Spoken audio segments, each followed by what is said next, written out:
The November wind cut sharp across my knuckles that Friday morning as I stood on the porch of our Denver home, my hunting rifle slung over my shoulder, ready to escape into the wild for 4 days with my best friend Tony.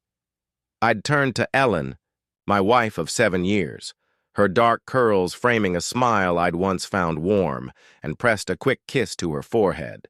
Her hazel eyes glinted, a flicker I'd later curse myself for missing. "See you Monday," I'd said, voice steady, trusting. The quiet rhythm of our life as I climbed into Tony's truck, its engine growling with promise. We were bound for his family's mountain cabin, a rugged retreat from the daily grind, a chance to pit ourselves against nature's raw edge. I'd left her behind without a second thought, imagining her sipping tea in our kitchen, waiting for me to return with stories of the hunt. But that weekend, the prey I stumbled into wasn't deer. It was Ellen herself, her secret life spilling out in a flood of betrayal I'd never seen coming. When I showed up unannounced, shattering her carefully staged affair, her panicked gasp stripped away the woman I'd loved, revealing a stranger who'd turned our home into a stage for her lies. She'd woven a double existence right under my nose, and I'd been blind. Until I wasn't, walking away from her frantic pleas with a resolve born of ruin. The sky hung low and gray that Friday morning in November 2021, as I stood in our Denver driveway, breath fogging in the chill, waving a final goodbye to Ellen framed in the doorway. Her silhouette lingered as I hauled myself into Tony's weathered truck, the rumble of its engine a steady pulse beneath my boots.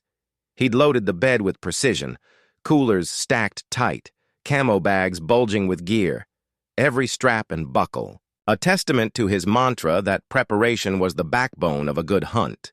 "Slide your rifle in here," he said, popping open a drawer behind the cab, his voice rough from years of barking orders at work and in the field. I eased my .308 into the slot beside his, the steel cool against my calloused hands, and settled. Into the passenger seat, the familiar creak of leather welcoming me as we lurched forward. The house shrank in the side mirror, a speck against the sprawl of suburban rooftops, and I let the road's hum wash over me, 4 days of solitude stretching out like a blank canvas. Tony steered us toward the family cabin, a battered outpost, perched in the mountains, handed down from his Uncle Bob, whose knees had buckled under time's weight years back. "Made some upgrades," Tony said as the pines thickened around us, his words clipped with quiet pride. "New insulation. Swap the old stove for something that actually heats. Won't need to layer up like last year." He paused, a grin, tugging his lips. "Even rigged a satellite dish, TV, internet. You can ping Ellen if you feel like it." I shook my head, staring out at the blur of evergreen. "She's good with me going dark. I'd rather stay off the grid." We'd agreed, no tech talk for her. This was about us against the wild, not the pull of home. The cabin loomed ahead. By dusk, its cedar siding weathered but standing firm, the lake beyond glinting under a fading sun. We unpacked in companionable silence, hauled our gear inside, and fired up the stove, the crackle of logs filling the space as we settled in. Dinner came with Sports Center flickering on the screen. 2 plates of steak and potatoes downed fast, our second beers sweating in our hands. This wasn't a bender. We were here for venison, to test our mettle against nature's sprawl. I cracked. Open a John Sanford novel, the pages crisp under my fingers, while Tony hunched over his laptop across the room, the fire's glow dancing on the walls. The night felt right, solid, unhurried, until Tony's voice broke the stillness, sharp and low. "Oh, crap," he muttered, and I glanced up, my bookmark halfway to the page. His eyes were locked on the screen, widening with every flick of his scroll. "Holy double crap," he said again, then turned to me, his face shadowed with doubt. "Nick, you need to see this," he urged, voice dropping like a stone, tilting the laptop my way. I crossed the creaky floor, sat beside him, expecting some disaster. A storm warning, a crash. But what met me was Ellen's face staring back from a dating site, her smile a jagged edge I hadn't known could cut so deep. Tony's words fell heavy in the cabin's muted light. "Sorry, Nick, it's a dating site." And my chest tightened as I leaned closer, the laptop's glare casting a cold sheen across my disbelief.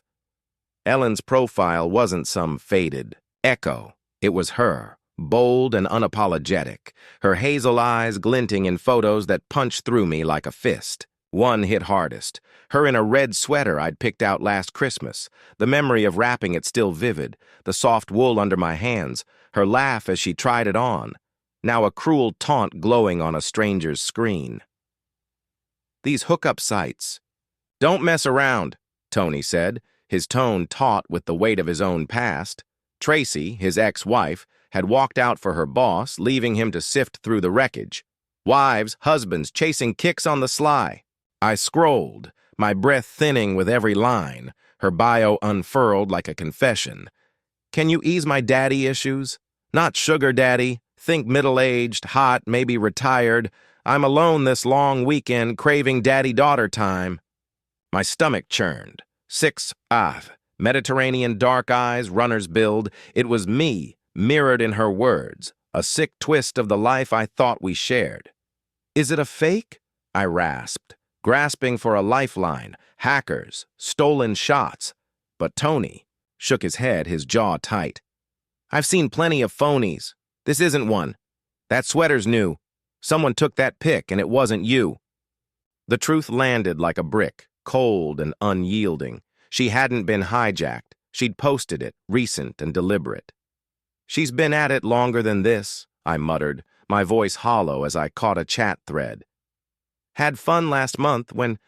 Can I see you again?" Her reply warm, almost eager, a casual invitation that sliced deeper with every word. Tony frowned. Could be a one-off, maybe for money. But the site wasn't a hustle. It was a playground, and Ellen was knee-deep in it. "Current status, closing soon," it read, a taunt that clawed at me. She'd timed this weekend, my absence her signal to play. I stared at her smile. The one that once anchored my days, now a venomous curve twisting through 7 years of trust. She wasn't just stepping out. She'd turned me into a ghost she could peddle to strangers. Ellen's profile seared into me that night in the mountain cabin, the laptop's harsh light a window into a betrayal I couldn't unsee.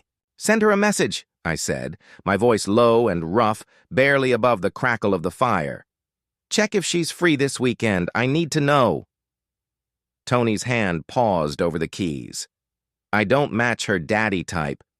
But I pressed harder. "Then use my picture. Test her." My pulse hammered as the thought took root. Her arranging a fling while I tracked game, miles away, blind to her game. Tony's brow furrowed. "You sure about this?" But I nodded, the idea bitter but piercing. "Yeah," I said, my throat tight, imagining her tapping out a reply, setting a date while I sat here, beer in hand, oblivious. His fingers hovered, then he stopped. "Wait," and I felt it too, a shift, a surge I couldn't sit on. "No," I said, standing. "Screw that. Let's go back, right now. Catch her in it." The cabin's warmth turned suffocating. I couldn't stay here, sipping suds while she spun her web 3 hours away in Denver. Tony's jaw clenched. Could turn nasty. But his own scars gleamed in his eyes. Tracy's betrayal, a wound he'd nursed too long to argue. "You're shot," he said, and I was already moving. Rifle shoved back into the truck, gear tossed. Aside like dead weight, the road my only tether to the truth. We pieced it together as the miles blurred past, the dark ribbon of highway swallowing the silence between us. 3 hours to confront her. No heads up to give her room to squirm. "Should we text her?" Tony asked, his voice a low rumble over the engine's growl. But I shook my head, staring into the night beyond the windshield. "She'll dodge, weave some lie. I want her face when I walk through that door." The plan crystallized like frost. On glass, roll in quiet, scope the house, catch her mid-act. Solid proof for the divorce I hadn't yet named but felt coiling tight in my chest. Tony drove, his hands steady on the wheel, his quiet a ballast to the storm churning inside me, and I watched the pines whip by, her bio looping in my skull. Daddy's girl, each phrase a splinter burrowing deeper. She'd turned our home into her hunting ground, and I'd be the shadow slipping in, uninvited, to tear her mask away. The streets of Denver stretched dark and still as Tony's truck crept onto my block that Friday night, the clock ticking just shy of 11 p.m., headlights slicing through the shadows. My house loomed ahead, its curtains drawn tight, a fortress. I'd once called mine, until I spotted it. A red Hyundai parked across the street, an intruder in a neighborhood where cars didn't linger past dusk. "Keep driving," I whispered, my fingers digging into the door handle. Tony's eyes flicked to me, sharp with warning, but he pressed the gas, easing us around the corner. "Someone's there," I said, my voice taut, barely holding the tremor. "She's already started right in our house." Tony pulled over. "We stick to it or pull out." But I was already out, boots hitting the pavement with a muted thud. "I've got to see it now." He followed, a silent figure at my back, as we slipped into the alley behind my place, the gate creaking open, Ellen's carelessness a gift I hadn't asked for. We crossed the yard, leaves crunching faintly underfoot, the bedroom window casting a soft glow from the rear corner. I edged up to it, my breath fogging in the cold night air, and pressed my face close, peering through a narrow slit in the curtains. There. She was, Ellen, sprawled across our bed, her dark curls fanning out on the pillow, an older man beside her, his hands tracing lines over her skin, claiming what I'd thought was ours. My blood roared, a tidal wave crashing through me. I fumbled for my Leatherman, the blade glinting in my mind as I pictured smashing the glass. But Tony's hand clamped down on my arm. "Don't," his whisper a fierce command, yanking me back from the edge. I stumbled, rage choking my throat, her betrayal a vivid flame searing my vision. "She's screwing him in our bed," I snarled, my voice a low growl, but Tony tugged harder. "Not like this. Evidence, not handcuffs." His eyes locked onto mine, steady with a pain I'd later recognize, and I relented, staggering back, each step a wound tearing wider, her soft gasps trailing me like a specter as we retreated to the truck. I'd seen her hidden world, and it wasn't a rumor. It was flesh and blood, a reality I couldn't unsee, clawing at the foundation of everything I'd held dear. If this betrayal stunned you, subscribe now. Don't miss what's next. Saturday stretched out raw and gray as Tony drove us away from that grocery lot where we'd parked after fleeing my house. Ellen's infidelity a fresh gash I couldn't stitch shut.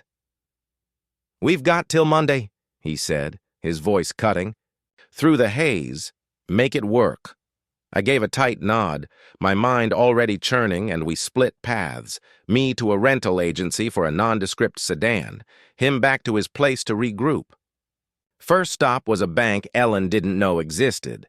I walked in, hands steady despite the storm inside, and opened a new checking account, siphoning off half our savings and 20% of our joint checking. The teller, a guy named Jim, leaned over his desk. "Leave enough for mortgage, car loans, keep your credit clean," and I followed his advice, setting up the app on my phone as the numbers shifted, a quiet severance she wouldn't feel till it was too late. Next came T-Mobile, a dual SIM phone with a killer camera, a lifeline she couldn't tap into, its sleek weight a shield in my pocket. Back at Tony's, I dialed Sarah Klein, his divorce lawyer, her voice crisp over the line. Monday, 11. "AM, send me what you've got." I canceled our joint credit cards, save one I slashed the limit on. She'd hit a wall when she tried to use it, a sting she'd earned. Every move was deliberate, honed by years wrenching engines into submission. Now I turned that precision on our life, dismantling it piece by piece. Ellen thought I was chasing deer, lost in the mountains, but I was stalking something else: freedom, control, a way out of her web. Tony watched me work. "You're cold as hell about this." But I wasn't cold. I was molten. Each step fueled by the image of her tangled with that stranger, her lies ablaze I'd snuff out with my own hands. Sarah's secure portal pinged. On my new phone, screenshots of Ellen's profile sent, her reply quick. "This'll bury her." And I felt the shift. Power slipping back into my grasp, a fortress rising from the rubble she'd left. Ellen's world would tilt come Monday, but I'd be ready. My rifle locked in Tony's safe, my double SIM a silent barricade, every dollar and document a brick in the wall I'd raise against her chaos. Saturday night pressed on, and I couldn't sit still. Ellen's betrayal gnawed at me, a restless ache pushing me back to Denver in the rental sedan. Tony's warning, "Don't botch this," rang in my ears as I pulled into the alley behind my house, the gate creaking open under my touch. Ellen's oversight a stroke of luck I didn't deserve, but took anyway. I slipped through the back, door into the utility room, the air thick with the scent of dust and old paint, and fished a pole from the corner to lower the attic ladder. Up I went, my shoulders brushing the low eaves, breath shallow in the cramped space as I grabbed a canvas gear bag and a battered briefcase. Bare essentials, nothing she'd miss from downstairs. I dropped back to the floor, the ladder creaking, shut behind me, and moved to the living room alcove where our safe crouched in the shadows. My fingers spun the dial. Passport, social security card, marriage license slid into the briefcase, relics of a life I was shedding. Half the $2,000? Cash tucked beside them, the gold coins receipt folded in for leverage later. The bedroom came next. Black slacks, 2 dress shirts, ties, loafers, stuffed into the bag fast, just enough to vanish without tipping her off. Each item a muted farewell to the space we'd shared. Tony's double beep crackled through the walkie-talkie strapped to my belt, 10 minutes gone, as I set the trap. A trail camera perched on the living room shelf, its motion sensor primed, SD card blank and hungry for her weekend sins.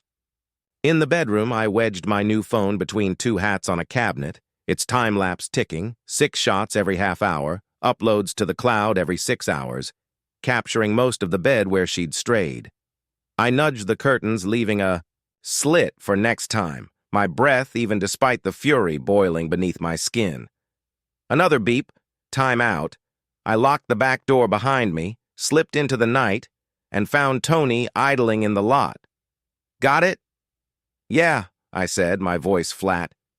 The weight of evidence a cold anchor in my hands. Ellen's secret world would unspool on film, her every move a thread I'd pull to unravel her lies, because when I walked away, it'd be with the proof to bury her deceit beneath the life she'd torched.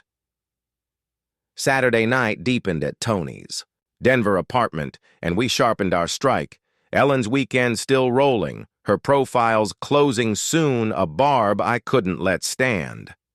"Send her a text," I said, but Tony shook his head. "She'll wriggle free. Let's shake." "Her!" He grabbed my phone, punched in her number. "Hey, Ellen, it's Tony." Her sharp intake hissed through the speaker. "Nick took a fall, banged his head, not critical, but I might drag him back tonight." "Oh my God, is he okay?" She blurted, her voice quivering. "Can I talk to him?" "He's knocked out with ice," Tony lied, his thumb brushing the mic to mimic static. "If he's off, I'll haul him to a doctor." "Do I need to come?" she pressed, urgency spiking, but he cut her off. "No signal up here, just a heads up." The call dropped, her fear our lever. She'd ditch her daddy plans now, clawing to cover her tracks. We rolled out, parked blocks away. 3rd Street hushed, no Hyundai in sight, but soon a Sentra eased up, out-of-state plates glinting under a street lamp. A guy stepped out, tall, dark-haired, my mirror, checked house numbers, rang my bell. Ellen's voice drifted through. "It's off. Please go." Then slammed the door, the deadbolt snapping shut.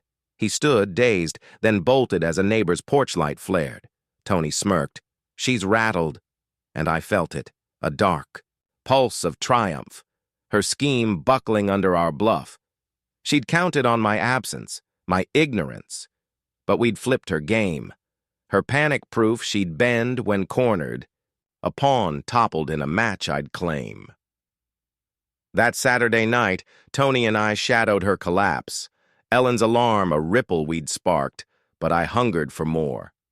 We looped 3rd Street, the Sentra gone, then caught him, a soldier, my younger twin, striding from the supermarket lot toward us. My fists tightened. "That's her kind," and Tony stepped in. "Good evening." The guy grunted, his gaze narrowing as Tony grinned. "Young daddy, meet her real husband. Into married dames?" She said she's divorced. He stammered, then broke into a run as I lunged.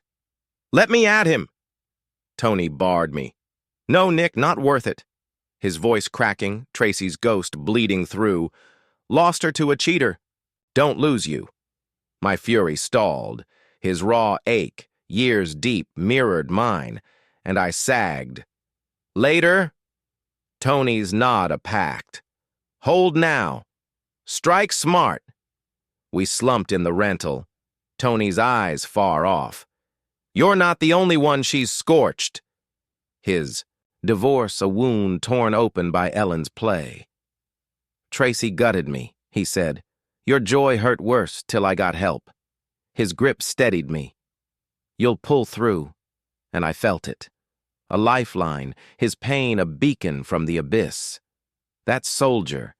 Wasn't the fight Ellen was? And Tony's quiet strength bent my rage to purpose. She'd torched me, but I wouldn't torch myself. Not with him here, a brother forged in the ashes we'd both walked through. Monday's meeting with Sarah Klein in her Denver office peeled Ellen's mask away. Her voice burst through as Sarah dialed, "Baby, where are you?" Frantic till Sarah cut in. "Mrs. Carter, I'm Sarah Klein, Nick's attorney. He's filing for divorce." Ellen's cry, "What?" turned to please, "I need him." But Sarah stood firm. "He's not ready." Later, alone, Sarah dropped the hammer. "She wanted a kid. Your sperm count's low. Secret tests she ran months back proved it. No cash for IVF, so she picked daddies like you." My gut sank. Ellen, wild for the child we'd planned, had turned our bed into a lab, her lovers proxies for me. "She popped the morning after pill yesterday," Sarah added. "Knew you'd split when you saw." The lab sheet stared back. Low counts, my flaw she'd mined, not shared. "She thought it'd stay hours," Sarah said. "You'd never—" Suspect. I saw Ellen's face. Nights begging for a family, her tears a ruse cloaking this, and felt sick. Not just from betrayal, but from the love I'd poured into a sham. She'd built a fantasy, not a child, and I'd been the mold, not the father. Her warped logic a scar deeper than her straying. Tuesday in Sarah's office, the air grew dense. Ellen sat across, her lawyer Philpott beside her, eyes puffy but stubborn. "She wants to stay married," Philpott said. "If not, your deal's too lean. Half's not enough, support's too brief." Sarah nudged my foot. "Told you," and I leaned in. "She cheated, planned it. I'm done." Ellen broke. "I did it for us, Nick. For a baby. You couldn't, so I—" "Couldn't?" I snapped, voice hard. "You slept with strangers in our bed. Why not talk?" She faltered. "I didn't want to wound you, make you feel less. IVF was too much. We couldn't pay. I thought—" Her reasoning bent. "They were you. Younger, older, always you." Photos hit the table, Ellen with her daddies, and she gagged, heaving into a bin as Philpott blanched. "No need!" "Yes," Sarah fired. "She wrecked your life. Take it, or we haul every lover in." Ellen sobbed. "I love you, Nick." But I stood. Love doesn't lie like this. And walked out, her wails fading. Sarah filed, fault divorce, no turning back. and I felt it. The end, not of love, but of a dream Ellen had twisted beyond saving. The house on 3rd Street sold quick, 2 years' equity carved up, enough to cut loose. I took a condo near work. Ellen retreated to her hometown, a tiny flat her new shell, no kid, no us, just a job to scrape by. I paid support 5 months, fair, not soft, watching her vanish as I clawed my way back. Therapy started late. Insurance clicked in July, but Tony's words held me. Don't wait like I did. And sessions chipped at the anger, the grief. Nights sliced deep. Ellen's laugh echoing, her touch a phantom. But I ran, miles burning my lungs, sweat purging her shade.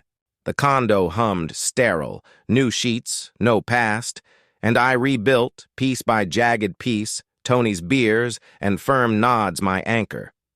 Ellen wrote once, I still hope, but I burned it, her regret sharp but late.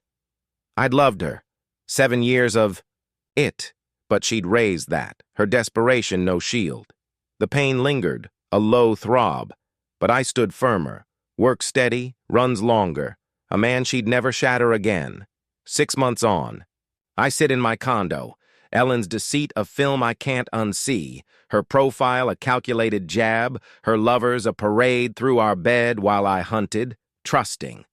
She'd turned our home into her stage, cast me as the fool, and I'd let her, too soft, too blind, till that weekend ripped the veil away.